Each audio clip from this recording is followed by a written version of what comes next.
বলে গেলাম এই যতগুলো গালফ কাউন্সিল কনফারেন্স কান্ট্রিজ আছে, এই বাহরেন, কাতার, ইউএই, দোহা, দুবাই, এদের বাধ্য হবে এই মার্কিন যুক্তরাষ্ট্র থেকে আলাদা হতে।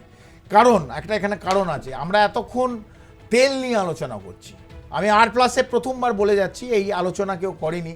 সুচারু, তুমিও এটা নেক্সট বার যখন করবে, আরব এই দেশগুলো আমি যে বললাম, এই 8-9টা দেশ, এই রাষ্ট্রেতে সবচেয়ে গুরুত্বপূর্ণ জিনিসটা কি?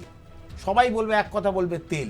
আমি বলবো তেল না, জল, খাবার জল, water, because there is no water. খাবার জল এই 9টা গালফ রিজিয়নে কোথাও নেই। এরা জল কোত্থেকে পায়? খাবার জল। আমি আপনি এই যে খাবার জল, এই জল আরাম করে সুচারু আমার জন্য রেখে দিচ্ছে। এই জল কিনতে আমার ওখানে $2 লাগবে, $2 দুবাইতে। ঠিক আছে, কেন আমি বললাম? ওদের মিষ্টি জল নেই, ওদের সমস্ত জল হচ্ছে নোনা জল, এবং নোনা জলকে মিষ্টি জল করার জন্য ডিস্যালিনেশন প্লান্টস আছে। এই নুনটা জল থেকে বার করে খাবার মতন জল করার জন্য ডিস্যালিনেশন প্লান্ট আছে।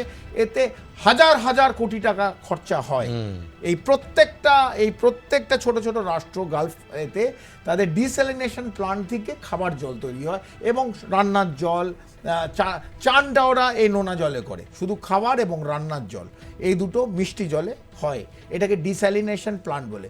এবার ইরান যদি এই কমপ্লিট ডিস্যালিনেশন প্লান্টগুলোকে উড়িয়ে দেয়, তেল ওড়াবে না, তেল ওড়ালে কেউ মরে যাবে না, তেল বন্ধ হবে, পৃথিবীর অবস্থা খারাপ হতে পারে, কিন্তু অনেক অন্যান্য রাষ্ট্রে তেল আছে, সেইভাবে মহামারী হবে না। কিন্তু হ্যাঁ, ইনফ্লেশন নিশ্চিতভাবে বাড়বে, তেলের দাম বাড়বে। কিন্তু গালফে যারা থাকে তাদের যদি খাবার জল বন্ধ হয়ে যায়, 3 দিন 4 দিন রিজার্ভ জল থাকে, 5 দিন রিজার্ভ জল থাকে। যদি ডিস্যালিনেশন প্লান্টগুলোকেই উড়িয়ে দেয়, তাহলে খাবার জল কোথায় থাকবে? আমেরিকা সবাইকে জল আনাবে, এবং আমেরিকার যে ট্রুপস আছে তারা কোত্থেকে জল পাবে? এই সমস্ত জায়গায় যেসব গালফ দেশগুলো জায়গা দিয়েছে আমেরিকাকে, সেই জায়গার থেকে ইরানে আর একটা ইসলামিক দেশে তুমি অ্যাটাক করছো, তার সার্বভৌমত্বকে চ্যালেঞ্জ করছো, সে ছেড়ে দেবে সুচারু? তারা যদি টার্গেট করে এবার আমি জলটা শেষ করে দেয় এই সমস্ত জায়গা, তাহলে খাবার জল কোথা থেকে পাবে? অটোমেটিক। তো ইরানের বিভিন্ন প্ল্যান আছে, এটা আমরা একটু জানি বলে এই জলের কথা বললাম। সবাই তেলের কথা বলছে, আমি তেল বললাম না, আমি জল বললাম।